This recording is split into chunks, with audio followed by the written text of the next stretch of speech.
So, Bismillahirrahmanirrahim.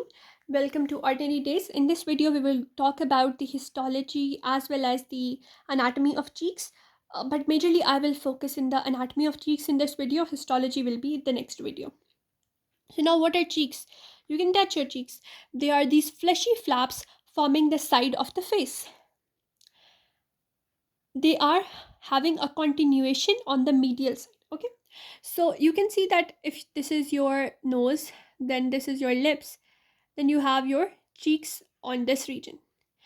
And when you see the medial side of your cheek, it is having this type of sulcus. That sulcus is a nasolabial sulcus or furrow. And that is formed by the side of the nose, as you can see, and from the angle of the mouth. So, this is it. So, this cheek has a medial portion, which is the nasolabial furrow, formed by the side of the nose and angle of the mouth. And cheeks, they are fleshy flaps of skin forming the side of the face and also your oral cavity. Now, composition. We will look at this whole structure that I have made. Now, this is having skin, superficial fascia, then this muscular region, then submucosa and mucous membrane. Very easy. So, anything that you are studying is going to have skin and superficial fascia, mucus and submucosa. But the major thing about this cheeks is that they also have this muscle in them, which is present between the skin and superficial fascia and the submucous and mucosal region. It is kind of a partition between the two. Now we will talk about the skin. It is, very thin type of skin. Now we will talk about the superficial fascia. This fascia is very much richly supplied with vessels and nerves. You can see there is an artery, there is a vein, there is a nerve. So it is supplied with vessels and nerves.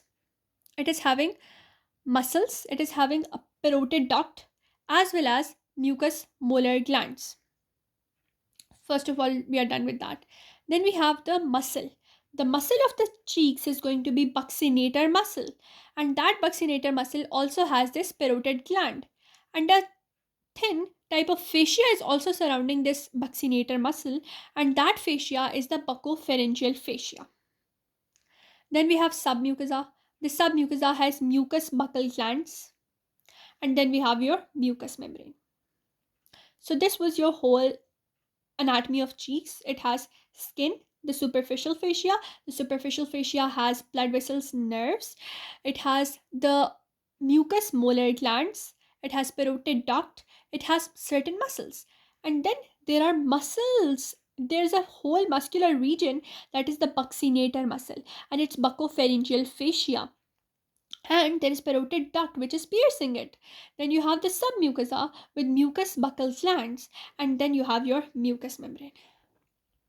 Now, this buccal pad of fat, there is a pad of fat which is surrounding your buccinator muscles or etc. This is best developed in infants. That is why they have those swollen cheeks.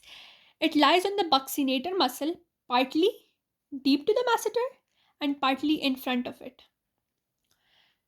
So this whole buccal part of the fat, it is surrounding the buccinator muscle.